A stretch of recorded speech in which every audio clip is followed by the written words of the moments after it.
of the Northwest, Professor Job Magoro, is a man that is well exposed to the world of teaching.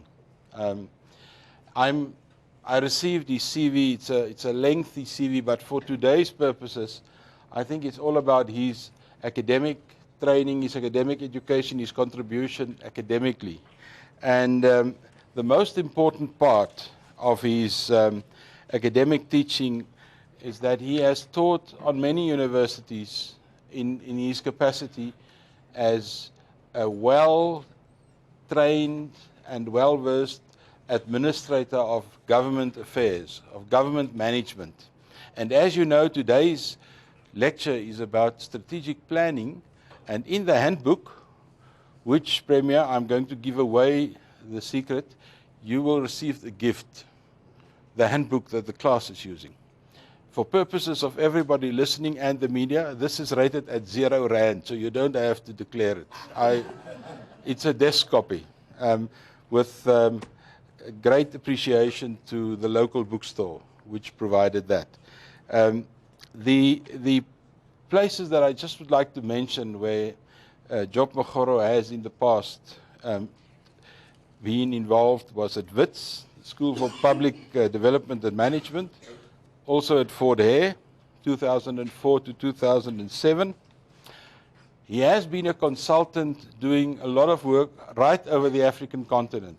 After he was the administrator for the old Bophuthatswana converting into the Northwest government, he was actually part of the architecture of this province that we have here today, and he spent the first 2 terms as the DG of the province when Premier Popo Molefe was Premier in the province. And at that stage, we worked together from time to time. And his first degree is from Fort Hare, 1971. So he's from that very important background. And then he did a Bachelor in Administration, Honours, at the University of the Northwest, 1984. I think it was called Unibo at that stage. Yes, it was. But now we're all University of the Northwest, or the Northwest University to get that. Then he went to the USA. At the University of Toledo, he did a master's degree, and later on, as acknowledgement for all the work he did, he received an honorary doctorate from the University of Toledo as well.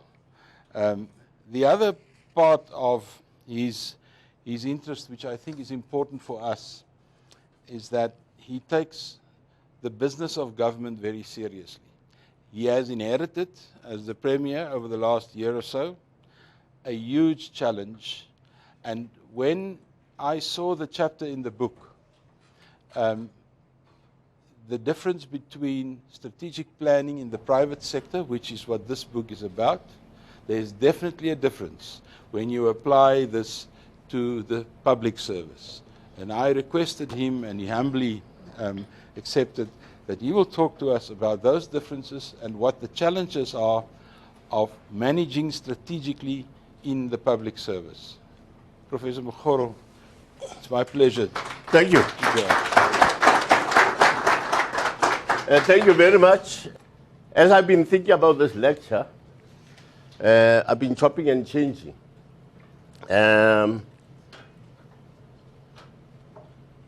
Firstly, I think a lot of what we know about strategic planning, strategic management, in many instances, we borrowed this from the US Army.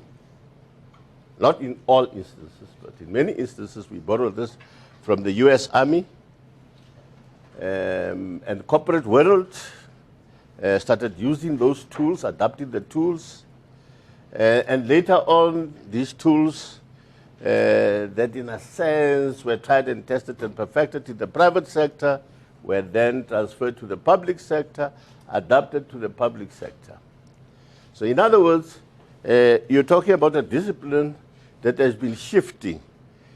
And I guess in many instances, one would expect that there would not be the kind of perfection that one would want to see, precisely because of this adjustment that you do. But having done that, I think it was the other day, where we read that the business confidence in our country had become the lowest since the Rubicon speech of the former PFV, Botha, president of South Africa then.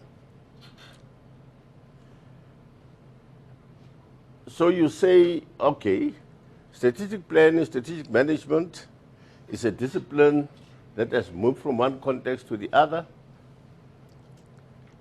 But at the same time, the context has become very vibrant, very fluid, oftentimes very chaotic, times very frustrating, and so forth and so on. And when you look at a number of academics in particular, with all apologies to academics, you find that in many instances we tend to assume a world of linear characteristics where mathematical models dominate, where you can use these models to do predictions and predictive validity and so forth and so on.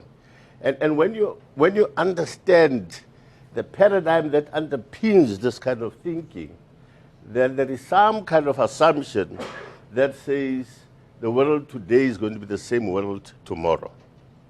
And therefore, the tools of trade, the instruments of analysis that we use will be the same as we move forward. So these are the things that we will try to achieve today. And as we make every effort to achieve this, maybe we should remember one thing that Ronald Reagan said at one time. He says, you know, you and I would normally say, okay, I understand the theory of this, but does it really work in practice? On the contrary, Ronald Reagan said, if it works in practice, does it work in theory? Which I thought was quite a smart question to ask. Because the reality is, if one were to take an example such as golf, do you teach me laws of physics, laws of mathematics, in order for me to be the best golfer? Because there's a particular angle that is involved, excuse me, for me to hit the ball, and so on.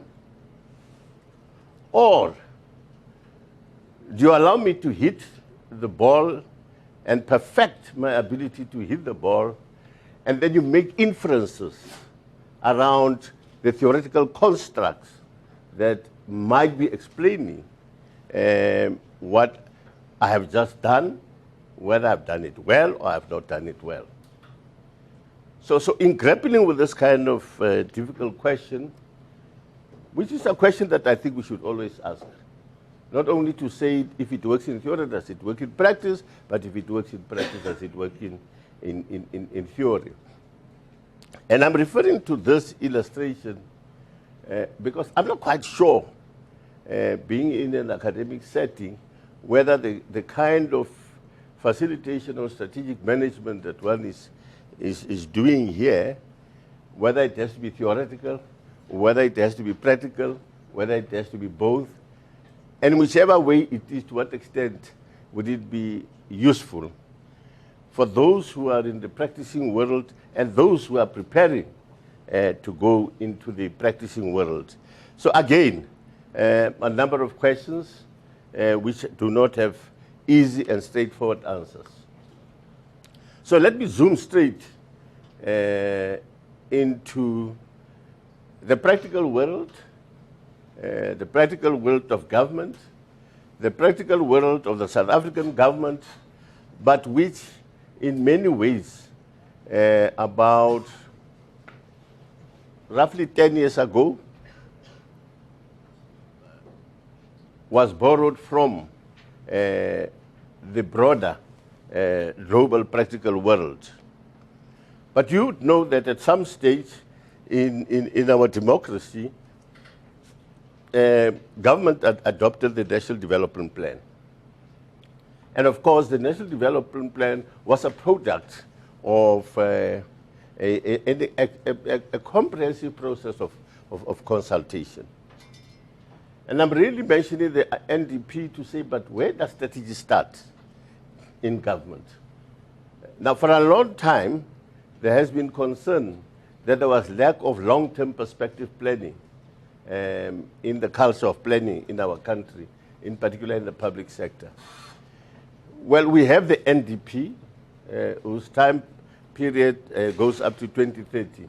But I think it could still be argued that, notwithstanding the fact that there is long-term perspective planning that might be inferred from the National Development Plan, one could still ask the question as to whether in practice do we see strategic planning that fits an approach called long-term perspective planning. Maybe, maybe not. But if you look at the dynamics of change and the vicissitudes in which we find ourselves, it does appear that much as there would be commitment in terms of long-term perspective planning, the reality is such that that becomes very, very, very difficult to sustain. Now, if you look at the planning system of government, you'll find that, as we all know, we've got 3 spheres of government. Now, it is very, very important that in strategic planning, that we make every effort to ensure that the 3 talk to one another.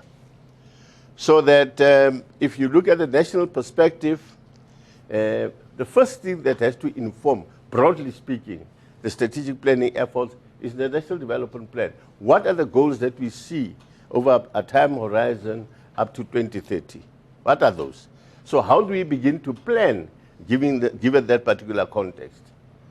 Now, we also know that on a 5-year basis, every political party that is contesting elections would come up with what they call manifesto.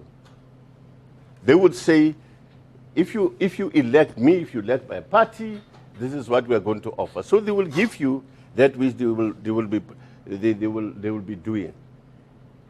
And they're expected to do that within the context of the National Development Plan. So that will be stage 2, if you like, of strategic planning from this very broad framework. Then you have a particular party after the elections that wins the elections. So that particular party will be expected to come up with a perspective that says, over the next 5 years, this is what we are going to do.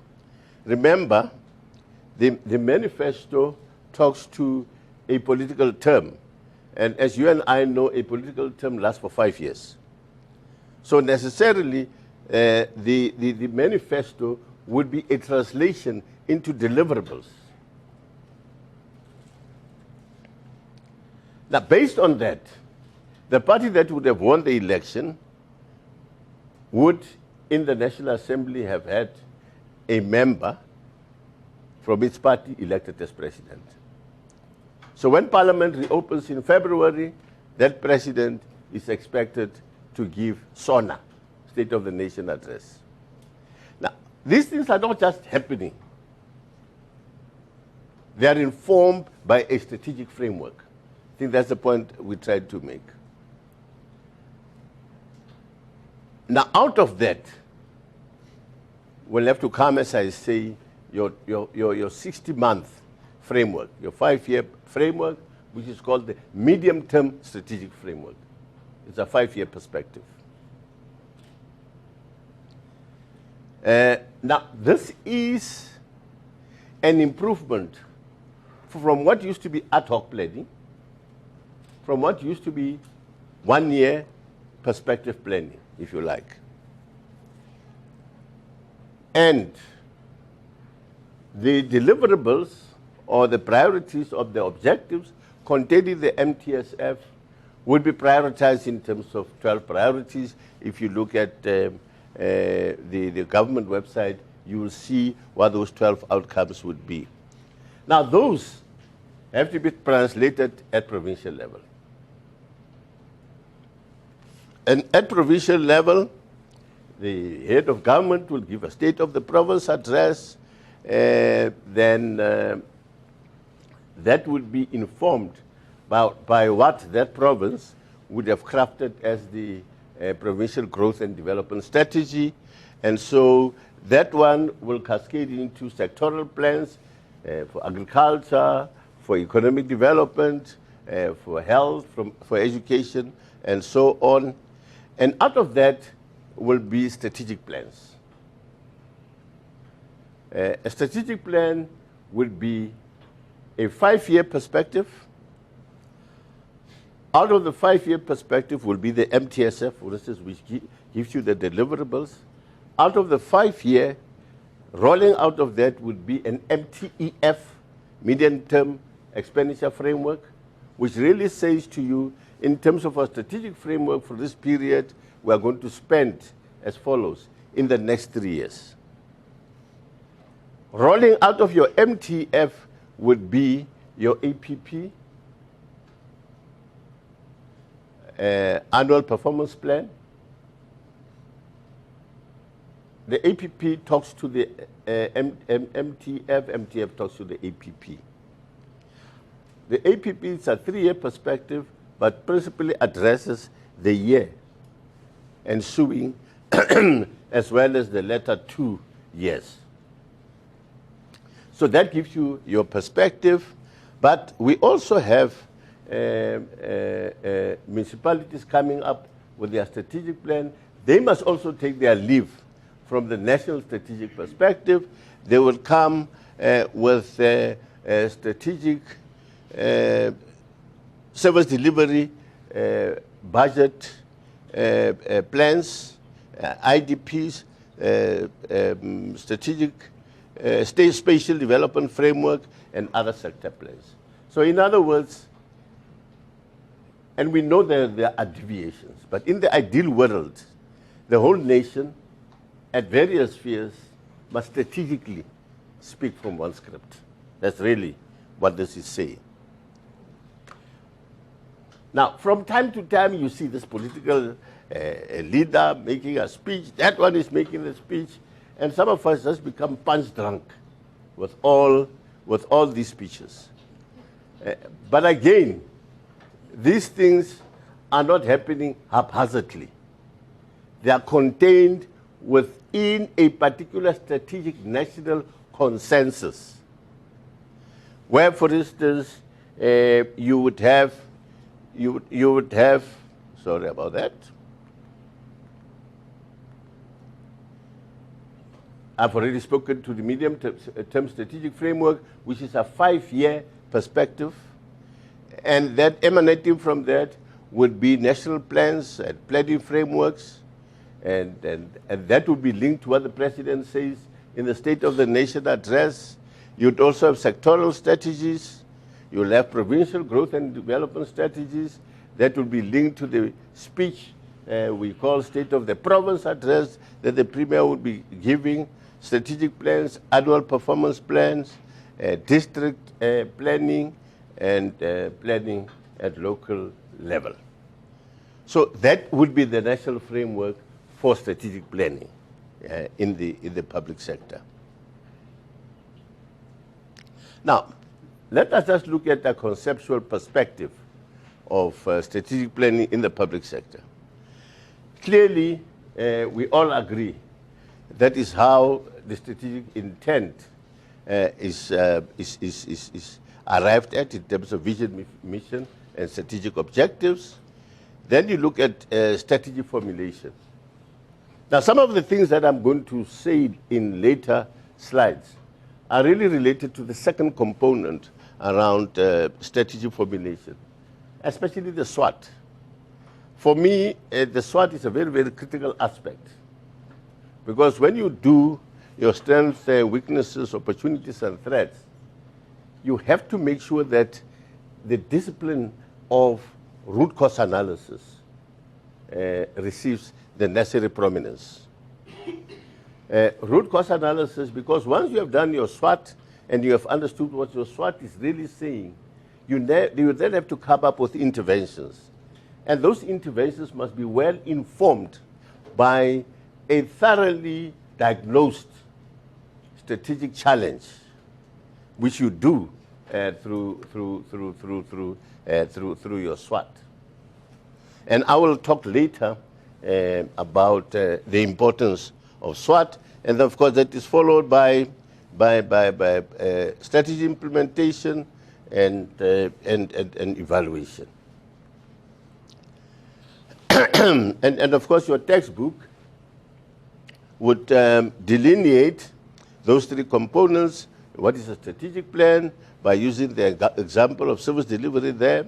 What in that context is your tactical plan, and what is your operational plan? Again, in other words, whatever activity you see, be it in the corporate world, be it in the public sector, one must be able to understand that within a context. And so you see that would be the context. To make the point once more, things are just not happening haphazardly, but they are contained in a deliberately organized framework of strategy. Again, we see all kinds of things happening around us. And we get confused, we get intellectually constipated, because there is just a lot. There is just a lot impinging on us, and we're trying to make sense of it, and things don't seem to add up. There is a calendar of planning, and that calendar of planning can be accounted for those dates of the calendar year, of the financial year, as depicted there on the screen. Now, when you look at some of these things, and you look at performance in various areas, you say, but these things have been so well crafted. Why do we have so much poverty around us?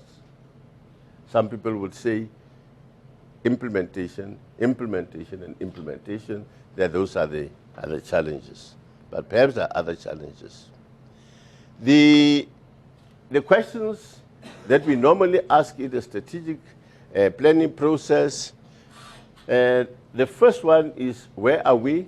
And we ask that question in respect of those components. What is our vision right now? Is it an appropriate vision? Are we still married to this vision? What is our mission? And so forth and so on. Now, I have actually indicated that 3 times, but I realize, in other words, where are we? Where do we want to be? In terms of the same framework, how do we get there? There are 2 more questions that I should have included, so if you could please include them. The next question is, how would we know that we have arrived? And that's your question that talks to evaluation. Because you just can't say, where are we and where do we want to be? How do we get there? But you need to ask yourself, how will we know whether or not we have arrived? Because you can't manage that which you don't measure. And so that 4th question helps you to measure that. But the 1st question is, having responded to that question, how would we know whether or not we have arrived? You say, based on that, what do we do? What is our intervention? Because invariably, when you do that, you need to come up with intervention plans. If you research a concept called, what do they call this thing again? Performance model. Your performance model would actually show, will show a complete cycle, closing the loophole, and therefore incorporating all these questions that we ask you. Now, the approach to planning that I've spoken to is fairly new. It's only 9 years old. It was approved in 2010. Why was there a need for a new strategic plan framework? Firstly, there are just so many governments. I mean, if you look at provincial governments, departments, you can easily count about 99. Because on average, every province has 10, 11 departments, and there are 9 provinces, so you have 99. So pre-2010, you had every provincial department, before we even touch national departments, you had every provincial department developing its own strategy. So in other words, the nation was just so haphazard and talking in a very fragmented way. And you could never say, what is the South African nation saying about the future? And therefore, it was very difficult to compare departmental performance, something that is often necessary. The Auditor General of South Africa had difficulty in providing oversight because there's no standard. There's no standard, agreed to standard to measure performance. So that creates difficulty. It was difficult to also establish the levels of planning in government. So these are the challenges, and therefore the reason why we came up with a strategic framework in 2010. So after the introduction of the framework, what results do we see? It's a very important step. It rationalizes, if you like, our planning system. There is standardization, and therefore a common understanding of strategy within the public sector. You see planning, monitoring, reporting, and budgeting also being linked. You would recall that the whole question of PPBS, planning, programming, budgeting system, is something that was also conceived by the Secretary for Defense, Robert McNamara, in the 1960s in the US government. And that robust analytical tool that was initiated there was taken over by the broader US government, used in the oversight system. Congress in the US adopted that system. The usual tension between the executive and the legislative, because Congress at that time felt that if government departments are using this tool, it's going to become very, which is very, very comprehensively technical. It's going to be very difficult for the oversight structures to provide the necessary oversight. So Congress immersed itself very thoroughly in the PPBS system. So that I think one could look at this whole notion of planning, monitoring, reporting, and budgeting as also having a relation to the unfolding processes, which in the short history that we're looking at would be seen to have emanated from Robert McNamara that time.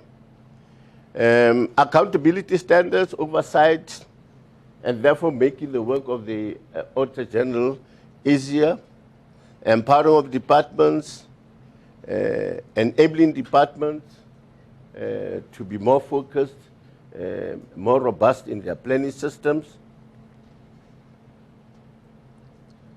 But like any system, you would see shortcomings in the new system that was introduced, silent in the following issues. Yes, a department would have its own tool based on the strategic planning framework that was adopted in 2010. But if you look at the Constitution provides for certain functions that have to be delivered, especially social functions that have to be delivered in an intergovernmental framework system. So that when you look at education, the minister at national level as well as the MEC at provincial level have got to work together in those concurrent functions, similarly with health and various other functions. But you may find that if you look at the constitution with a fine comb, the local government is not necessarily free from taking an interest in matters education. So in a number of areas, you would find that, and I think environmental management is a good one, where you find that all three spheres have a direct responsibility in managing the environment. Now, if they have to do that, strategically, what is their responsibility? Strategically, how do they carry out their responsibility? Now, this strategic planning framework has a shortcoming in the sense that it does not provide for integrated planning. We don't have certain programs that have been institutionalized and therefore can be measured through the strategic planning framework. For example, the question of youth has become very, very important these current times, given the high level of unemployment of young people. Now, do you go for a department of young people? Not really. Do you expect every department to have a program that addresses youth matters? Certainly. How do you now, within your strategic plan as a government, then measure the extent to which departments are actually making commitment for this very critical requirement, and how do you measure their performance, so that there is that kind of horizontal and longitudinal collaboration or coordination that is necessary, and you need a strategic framework to measure the performance, results-based methodology, encouragement of evidence-based policy making, planning, and implementation. So these will be the shortcomings. Notwithstanding the shortcomings, let us look at some of the advantages in strategic management within the public sector. Clearly, it is a critical tool that enables management to manage. You can imagine if you didn't have that tool, what challenges there would be. Clearly, as you embark on a course of action, you are able to say this is critical, this still works when you do your review. This works, this doesn't work. Because when you start a strategic planning process, one of the things that are critical to do is to evaluate existing programs. And as you evaluate existing program, your strategic framework enables you to do that. What are the future opportunities and threats? Right? Now, even outside of the public service, outside the public sector, take a corporate that is planning to invest. And as they move on with their plans to invest, the business there has the headlines. Our investor confidence is the worst since 1980. It does appear that a shrewd business person will go back to the drawing board, look at the strategic plan, and say, what adjustments do we make? So that future opportunities and threats. And of course, instead of approaching decision-making in a piecemeal, ad hoc fashion, you have a strategic framework that assists your analysis and decision-making processes. And the allocation of resources is also better informed because you're operating within a strategic planning framework. What else do we see? You see setting of direction. I can very well imagine in 1980, when Zimbabwe got independence, what the late president of Zimbabwe, may he so rest in peace, what he might have been pushing for planning in education. I mean, if you look at our debt to GDP ratio, you feel like fainting because it's huge. And that debt to GDP ratio is impacting very negatively on our economy. Because of that high ratio, as we try to spend in terms of capital formation, in terms of basic social delivery, we have to pay our debt first before we do that. And that is a very, very, very scary situation. So the question over time, allocation of resources is very critical. In 2013, I was doing some benchmarking exercise in China. And before I undertook the trip, I was setting up the National School of Government.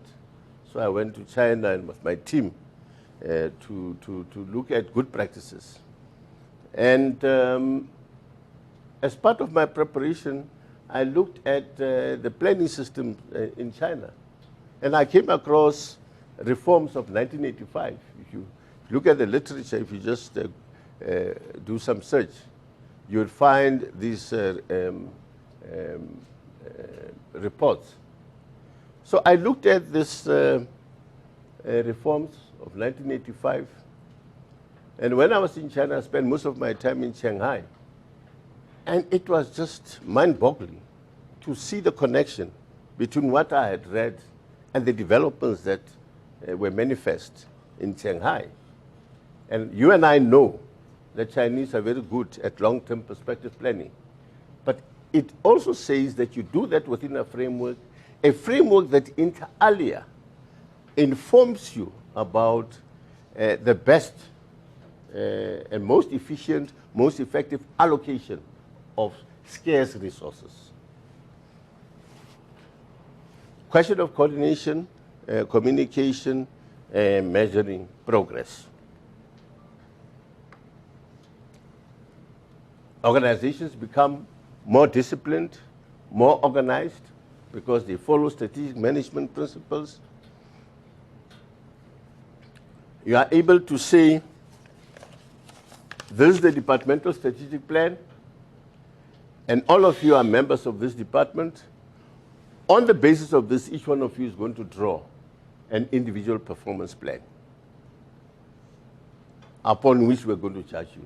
So we don't judge your performance in a vacuum. We judge your individual performance in the context of the strategic plan. So clearly, needless to say, if you did not have a strategic plan, it'd be difficult to assess the performance of each individual. And because of your insistence on KPIs that are smart, that your operational efficiency is enhanced.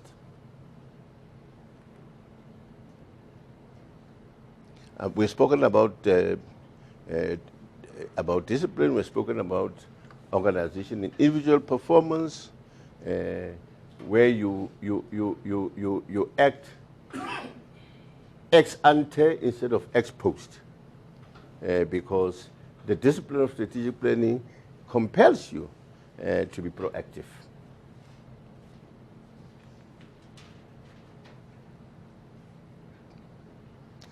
We've spoken about communication, we've spoken about measuring. Some people would say, hey, it's got to happen now. Stop wasting time with strategic planning. You can imagine the disaster that will result if you did not plan. But at the same time, you know, if you look at water in this province, we are a water scarce province. Now, when we plan for water, we have to look at bulk supplies. We have to look at boreholes as a resource. As we look at boreholes, the resource, sometimes we forget to look at climate change, because if you don't look at climate change, your water table diminishes. You look at all all these things, but do we plan over a period of time when many people don't have access to water, and many of those who have access to water, the water is not drinkable? It's a hazard, it's a threat to human life. So what do? Do you find money quickly and provide water? Or do we say, we have competing priorities, let's factor all these things into a strategic plan? The choices are never easy to make. And whatever you do, you've got to make sure that you are not too much immersed in rigidity, simply because there are tight rules of strategic management that you have to follow.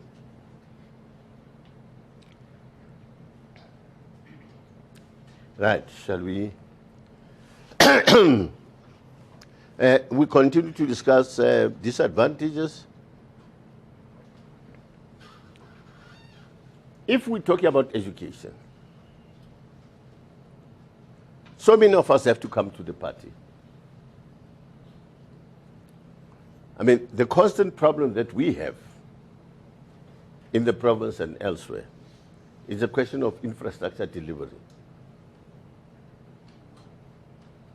And when you check performance with regard to infrastructure delivery, the client department and the agent department usually point fingers at each other. So let's look at education. Your strategic objective is to make sure you eliminate pet latrines by such and such a time. You have to eliminate those. Our children are dying in pet latrines. You've got to do that. So you need to invest in infrastructure. You budget for this. At the end of the year, you find that there are even more children who are using pet latrines at school, notwithstanding your decision to provide. When you ask questions, but why are we underperforming? Public Works blames education, education blames Public Works. So that a lot of the delivery that happens requires horizontal as well as vertical collaboration between departments. And you have to do all that within the framework of strategic management. That's the point I'm trying to make. What are the challenges that we see in the public sector? I think we have already made mention of the tools don't really allow us to do integrated planning. We have mentioned about the question of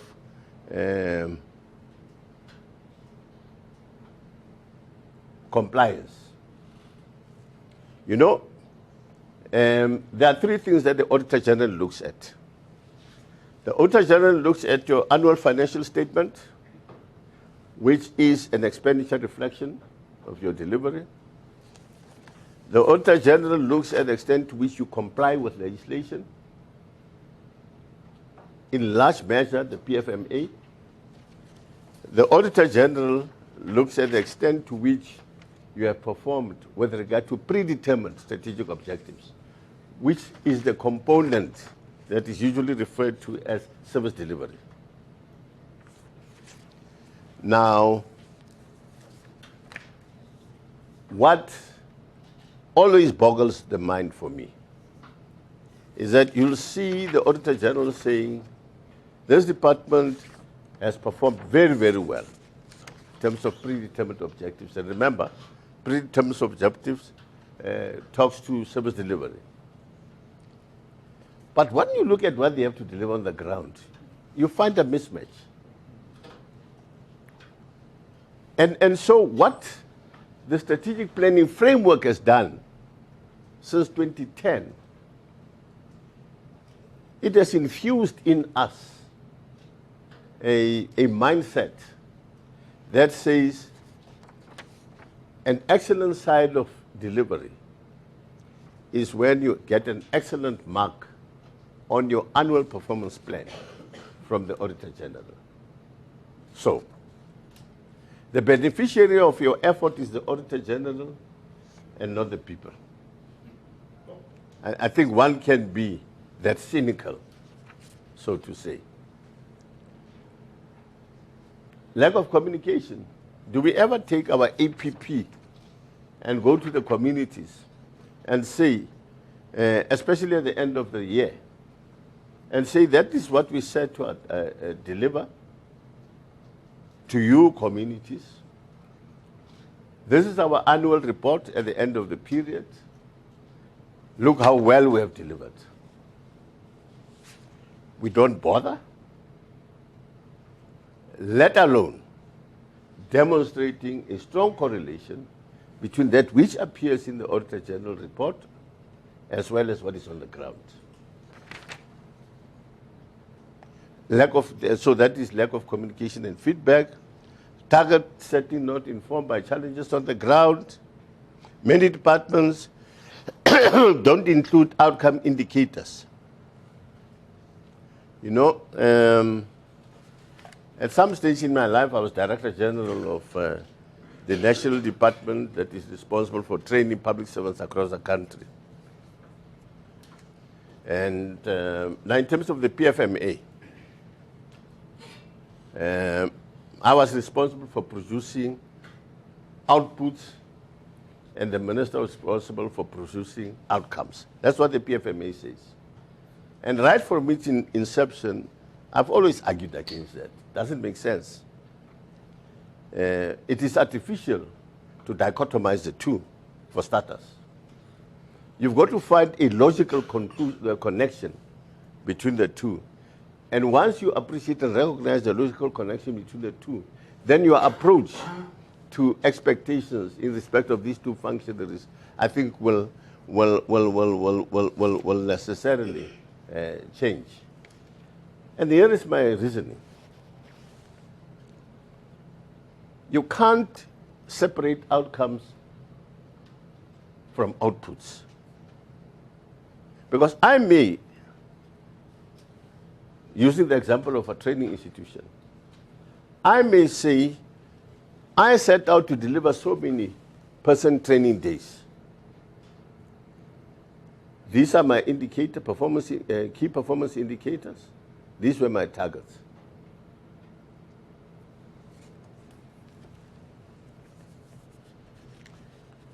And I have achieved them. But when you look at the capability of the people that I'm supposed to have trained, it continues to be rock bottom. But you actually give me a bonus in terms of my performance. If you don't give the bonus, I'll run to court. And I'll take you to the cleaners because I'll win. Because the terms of engagement are in terms of the outputs, defined as person training days. So many people, I can actually show you the registers, attendance registers.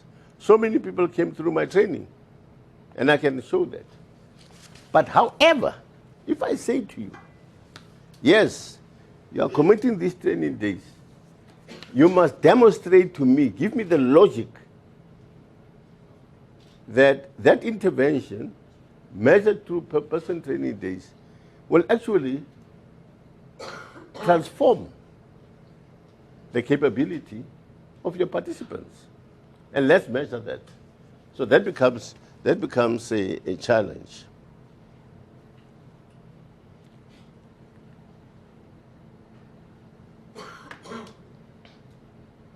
Poor indicator setting, and I think use my example of training again. Misalignment between evidences and targeted objectives. Again, person training days, and where is the evidence that these people have changed? Because remember, when you train people, you actually have the rare privilege of getting into the cranium of these people and actually twisting their brains around. That's another way of looking at training. You are actually, it's a privilege to influence human behavior. so that it doesn't go in this direction, it goes in that direction. So all of those, all of you who are in the business of training, you must really call yourselves supermen and women. Provided that what you do in practice actually changes the behavior of those people. Right, let's raise a bit of questions about our strategic planning, strategic management framework.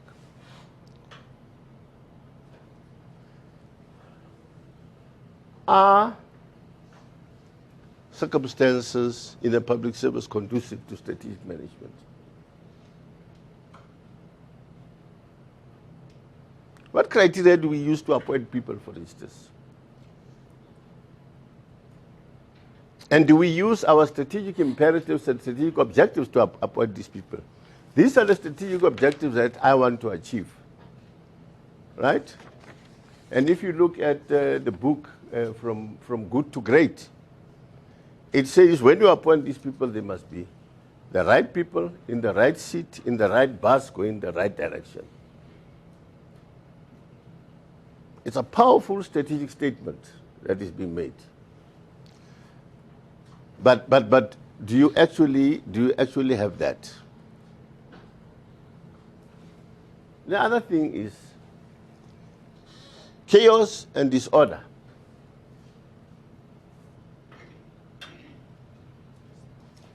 Do we want to say that there is sufficient stability in the public service such that we can get the desired level of public service delivery? I think we need to unpack that and check. Yes, from time to time we find ourselves in crisis management. If we are in crisis management, is that compatible or consistent with strategy? You know, in a previous life, I did a case study of the outbreak of foot and mouth disease. And excuse me. And in this case study, it was remarkable to see how this threat, in fact, as soon as there is an outbreak of foot and mouth disease, your export, import performance gets affected. If you're an exporter, for instance, of beef, immediately those countries that you're trading with, they cut you off. And you are required to do certain things about your stock, about the animals. And you've got to show internationally the interventions have actually worked.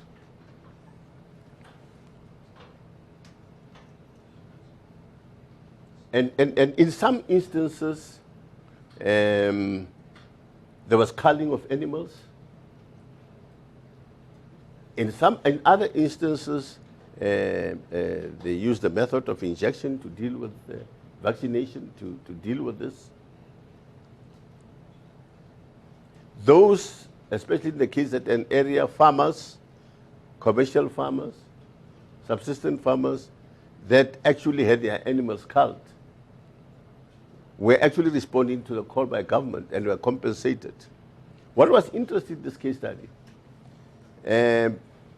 departments actually went to the communities to look at the stock affected, look at the stock culled, and to actually pay in cash.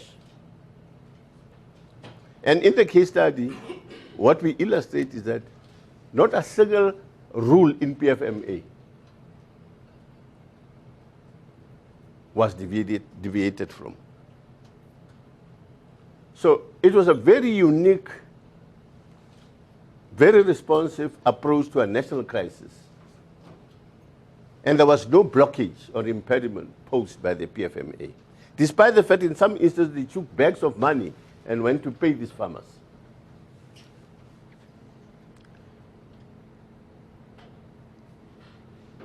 And within no time, because of the joint effort by the nation, coordination vertically and horizontally, we're able to do away with foot and mouth disease. The question is, Why does coordination work so beautifully well in a crisis? Why don't we use the good practices in a crisis so that on a day-to-day basis we're able to run our organizations more efficiently? One reason or the other, we're not getting it. We're not getting it. Question then becomes, this instrument called strategic management, is it amenable to a crisis situation or not? I guess these are the questions that we have to grapple with. Policy and political challenges, invariably complex and intractable, are these consistent with strategic management? Senior managers are generally expected to, or rather find themselves in a situation of what somebody has called chronic ambiguity. What does that mean? When I was heading this department responsible for training, government was really paying salaries only, myself and my staff. The bulk was from funding from the EU, the training programs. Now, here was a challenge.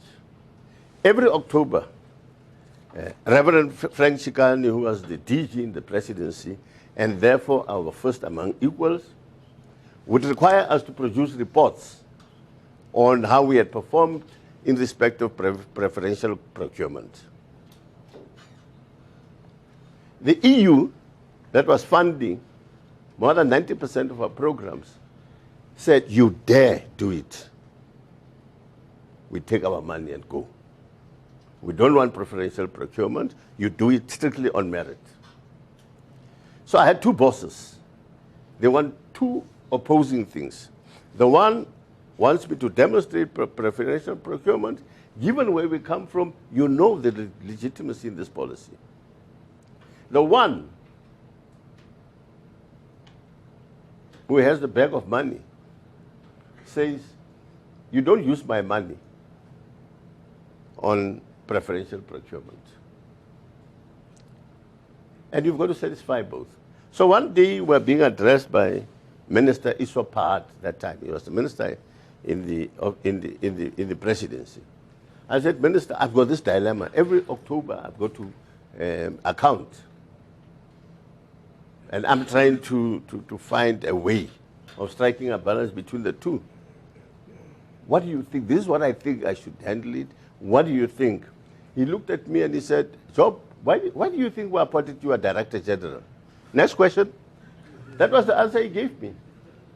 In other words, what the minister was saying to me, that at your position, at your level, you are necessarily thrust in a situation of chronic ambiguity.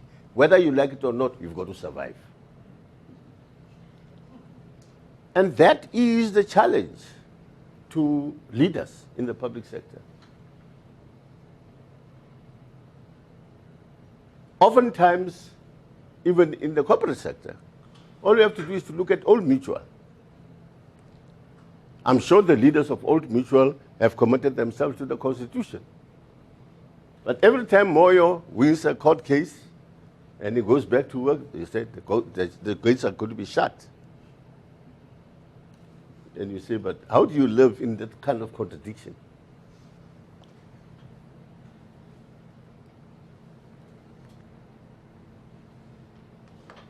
Now, many decision makers know that they operate in a VUCA world. Now, we all know what a VUCA world is. VUCA, the first V stands for volatile. U stands for uncertainty. C, complexity. Ambiguity, A. That is an acronym that aptly describes the environment that you and I operate within. And therefore, the question is, if you live in an environment that is volatile, that is ambiguous, that is complex, that is uncertain, does strategic management and the tools thereof apply in a VUCA world? The chances are it's difficult to apply them in a VUCA world. Now, it is clearly the order in which we live in, or the disorder in which we live in. It has massive uncertainties, as VUCA suggests, volatility and unpredictable consequences. So how do we do business in such a world? How do we do business in such a world? Do strategy makers actually misalign their internal decisions to address these volatilities in the environment? We know that the doctrines of strategic management assume a world of equilibrium. So how then do we apply these strategic management tools? I think that's a question we are asking them. Whether we like it or not, our strategic management tools are based on a framework that shows we know the problems, we understand the origin of our problems, we have the necessary knowledge to solve our problems, we have the necessary expertise, we have the necessary mathematical models to use. Perhaps the reality is, in a VUCA world, that can never be so.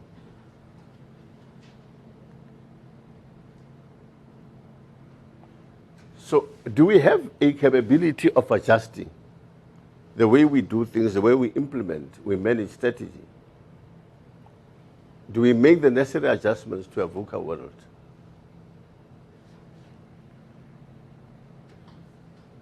And maybe here is one example in which, as we implement tools of strategic management, we make the necessary adjustments so that we can do that. And these are some of the things that are very key, in my view, for leadership development. Because here is the reality of the VUCA world. If we just define that reality in terms of complexity, the first type of complexity is called dynamic complexity. In dynamic complexity, as you implement strategy, you'll be confronted with, when you do your SWOT analysis now, let's refer back to SWOT. You'll find that some of the issues, when you do your analysis of problems, as part of dynamic complexity, which basically means cause and effect are separate or separated in time and space. Let's look at space as an example. A very good example, we being a country that relies heavily on minerals.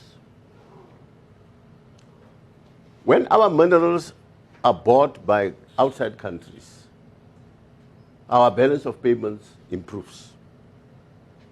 Our economic performance improves. Because their appetite, China for instance, is one consumer. Their appetite has risen for our minerals. When their appetite for one economic reason or the other goes down, we suffer. The price of platinum goes down, the price of gold goes down, and so forth and so on. So when we are sitting here grappling with resolving questions of economic growth and development in the Northwest, with an effort amongst others to create jobs, when you sit here on your strategic management, you must know that some of the issues that you are managing are of a dynamic complexity nature. So China is actually influencing your management, whether you like it or not. It's also an example of globalization. So that's an example of space. Another example of dynamic complexity is where cause and effect are separate in terms of time. So There is a place in Taung where people were forcibly removed in 1993 so that the then rulers of government could build a dam. The people were forcibly removed in this area to the west of the province. If I go to that's 1993, before democracy. If I go to the legislature and the members of parliament ask me about compensation of those people, I cannot say, no, it's Mr. Mangope who did that. No, I've taken responsibility. So I'm managing a dynamic complexity of an issue where cause and effect are separate in terms of time. It becomes my responsibility. Another type of complexity is social complexity, where all of us come to solve a very difficult problem. All of us are gathered here to solve a difficult problem. Each one of you has a different way of approaching the problem. There is nobody who is right or wrong. There is nobody who is relevant or irrelevant.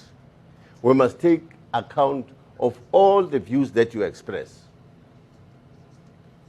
so that when you implement strategy and you are confronted with that kind of challenge, bear in mind that at some point, when you look at the things that you have to put in your strategic plan, get the views of everybody, whether you agree with those views or not. And ultimately, another type of dynamic complexity is called generative complexity. Some of the things that you are going to manage in your strategic plan, you don't know what causes them, nor do you know what the solution is. And that's the reality. Now, the further reality of life is a coexistence where the circles actually overlap, the common point of overlap. Some of them would have features of dynamic complexity. The same problems would have elements of social complexity. The same problems would also have elements of generative complexity. And it really becomes something very difficult to manage. But that's the reality of the world within which we manage. I don't know how I'm doing on time. Please give me some warning signal. Time to wrap up. Okay, time to wrap up. Basically, what I'm doing here is just to list the factors that affect our ability to think, plan, and manage strategically. Because you could have your strategic plan, and I, as your political principal, go to do constituency work over the weekend. Monday, I call you in and I say, hey, people don't have water there. People don't have roads there. The accidents are just unbelievable. Do something about it. Now, you can either say to me, it is not in our strategic plan, we have not budgeted for it, we are going to get into trouble with PFMA, or you can find a way of maneuvering, but still staying within the law. I think that's what happens to a senior public servant on a daily basis. Pressure from special interest groups, those happen on a daily basis. Intergovernmental responsibility, media would also put pressure on us, whether you like it or not. Fragmented, disorderly management practices, and so on.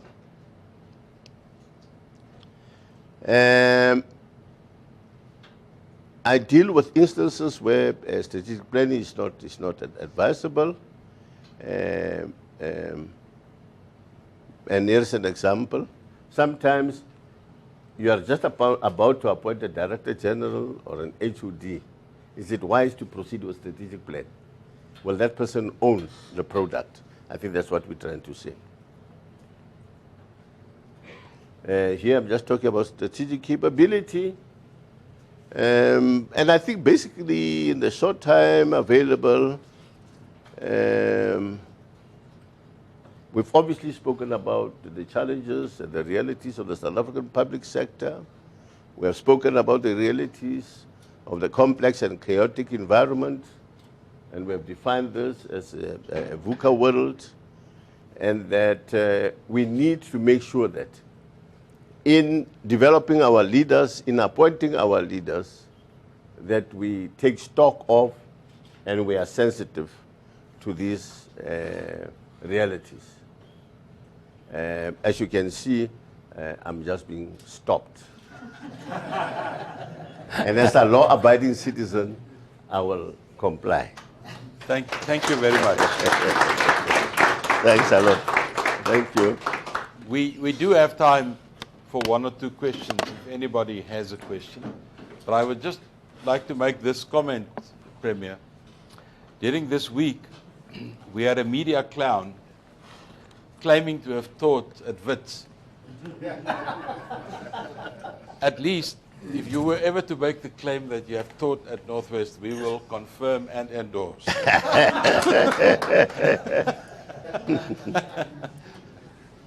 I've got just one small question out of the world that I'm operating in. In that sketch you had about the interaction of the different plans and where policy comes from and where party political programs are, how do you deal with a document that National Treasury issued a week or two ago proposing changes to policy?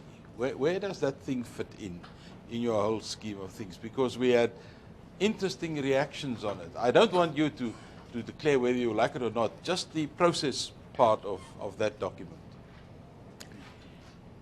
When you look at the stakeholders, the kind of voices that we heard from stakeholders, some of them were very loud, some of them were very constructively aggressive, and in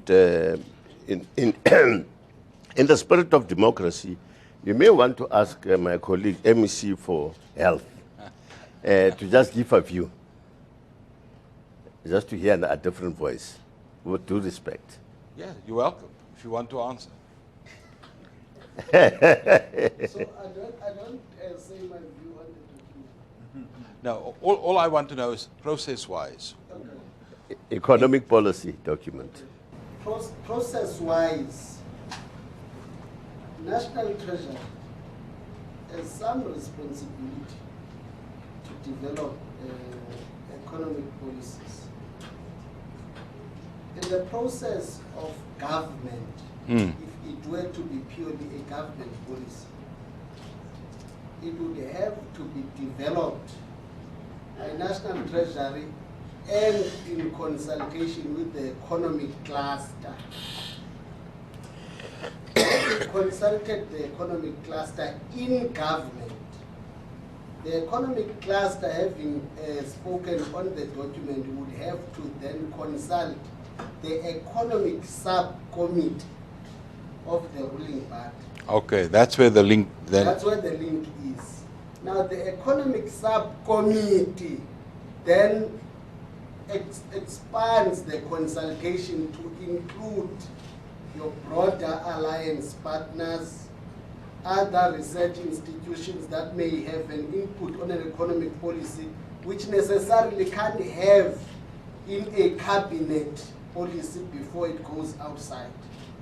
So the arguments were on the basis that this component of a subcommittee may have been ignored. Okay. And remember, the general argument has been that government has taken over policy formulation away from the processes of a ruling party to government processes, where policies are only consulted internally in government. Government internal process is not that problematic on the document.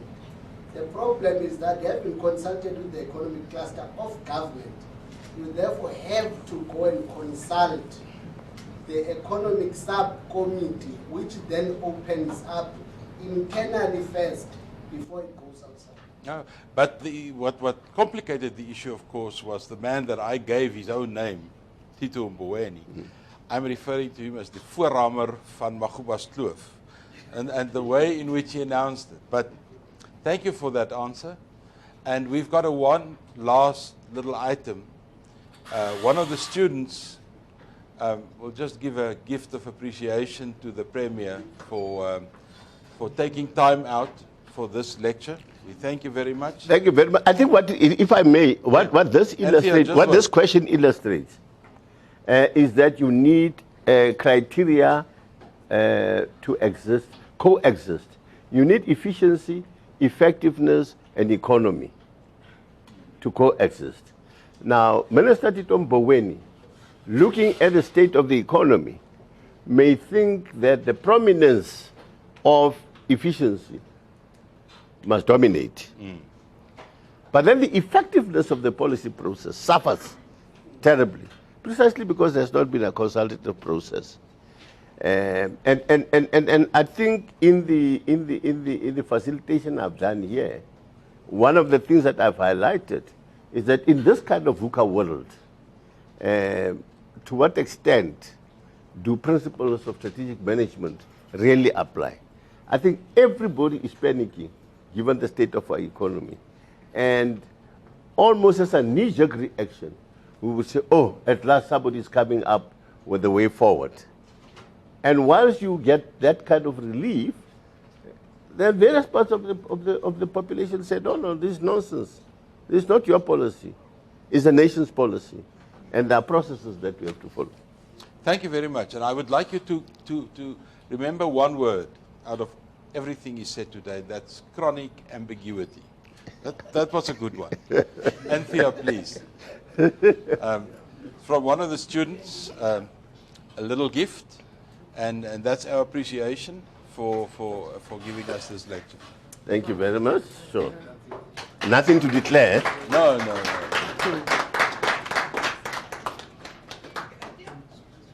Thank you.